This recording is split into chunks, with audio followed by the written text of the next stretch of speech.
Salut à tous. La forêt, la nuit. Cette ambiance a suscité nombre de légendes et contes depuis l'Antiquité. Ces deux conditions doivent pourtant être réunies pour rencontrer un amphibien aussi discret que captivant, la salamandre tachetée. Je vous propose de nous accompagner le long des drèves forestières afin d'espérer croiser la belle. Allons-y.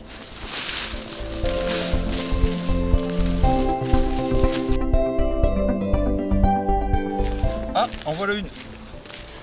En voilà une. Regarde bien, Steph. Voilà notre fameuse salamandre tachetée. La salamandre est apparue sur Terre il y a 300 millions d'années, donc bien avant les dinosaures. Elle fait partie de ces espèces pionnières du milieu terrestre. Elle est en quelque sorte notre ancêtre, c'est dire le respect qu'on lui doit. Certaines croyances populaires lui attribuaient le pouvoir d'éteindre le feu. François Ier en fit même son emblème. Bien entendu, elle n'est pas capable d'éteindre le feu. Mais elle a quand même des pouvoirs dont nous, les hommes, aimerions bien connaître les secrets. Elle peut par exemple régénérer en quelques semaines un membre amputé. La salamandre adulte n'a quasiment pas de prédateur naturel. Elle a deux armes très efficaces pour cela. Sa couleur d'abord, noire, parsemée de taches jaunes. Les couleurs vives représentent une alerte souvent utilisée par les proies potentielles pour signifier « Attention, j'ai très mauvais goût ». Et si l'intimidation ne suffit pas, des glandes cutanées sécréteront un mucus blanc toxique, le samandarin, qui découragera les plus audacieux. Notez au passage que la répartition des tâches est complètement aléatoire et permet de différencier chaque individu.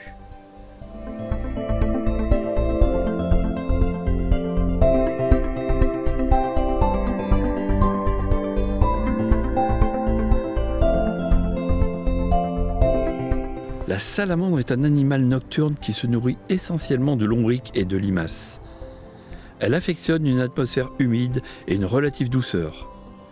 Il fait au moins 10 degrés, par nuit noire, la pluie tombe, aucun doute. La salamandre sortira de la tanière où elle s'était réfugiée la journée pour partir en chasse. Durant l'automne, ces sorties nocturnes ont également d'autres motivations, la reproduction. Du coup, les chemins forestiers se métamorphosent en arènes où les mâles combattent comme des lutteurs pour limiter la concurrence.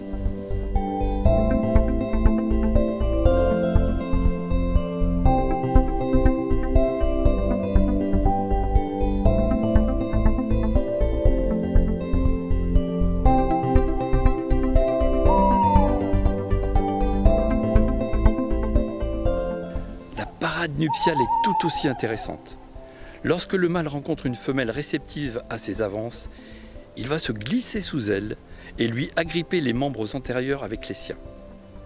Il entame alors une série de caresses par des mouvements latéraux de son museau sur la gorge de sa dulcinée, pendant que sa partie caudale opère le mouvement d'ondulation au contact du cloaque de la femelle. Après ces ébats, le mâle va ensuite déposer au sol un petit sac contenant les spermatozoïdes appelés spermatophores. Il va ensuite inciter la femelle à passer au-dessus du spermatophore afin qu'elle le récupère.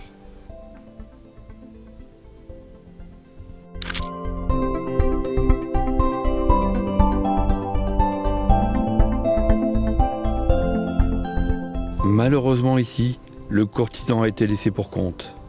Pour autant, cette séquence constitue sans aucun doute un document vidéo rare. À notre connaissance, les reportages sur la salamandre tachetée montrent parfois les combats entre mâles, mais nous n'avions jamais vu de parade nuptiale avec dépôt de spermatophores.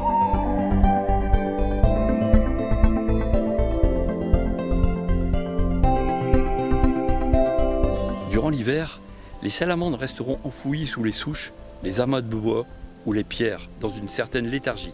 Au sens physiologique du terme, elles n'hibernent pas. Les femelles fécondées garderont donc des spermatozoïdes durant la saison froide et provoqueront l'ovulation au début du printemps. Dès que les embryons seront suffisamment développés, les futures mamans rechercheront un point d'eau, une mare, un fossé pour y déposer leur progéniture. À la différence de la majorité des grenouilles, crapauds et tritons, elles ne pondent pas d'œufs. Les larves éclosent à l'intérieur du ventre de la femelle juste au moment de la mise bas. On dit que l'espèce est ovovivipare. Autre originalité qui la démarque des congénères de son groupe, les salamandres répugnent à se mettre à l'eau et ne le font que pour l'accouchement. Elle est mauvaise nageuse. Elle n'a ni pattes palmées, ni queue aplatie latéralement. Elle se limite souvent à ne tremper que l'arrière de son corps pour libérer les larves. Ces jeunes connaîtront par contre une phase intégralement aquatique avec une respiration branchiale associée à une morphologie qui permet la nage.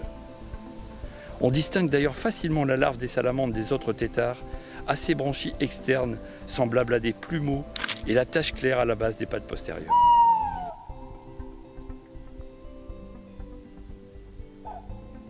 Lors de la métamorphose, la respiration branchiale sera remplacée par une respiration à la fois cutanée et pulmonaire.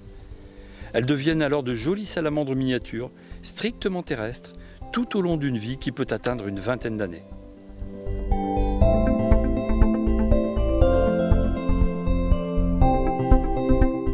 Voilà, il nous reste à souhaiter que ce sympathique amphibien puisse survivre sur notre Terre encore 300 millions d'années supplémentaires. À nous, humains, de préserver son habitat et d'essayer d'enrayer la propagation d'un champignon asiatique qui a décimé la totalité de la population néerlandaise et une bonne partie de celle de la Belgique. La Flandre constitue actuellement la limite septentrionale de toutes les salamandres européennes.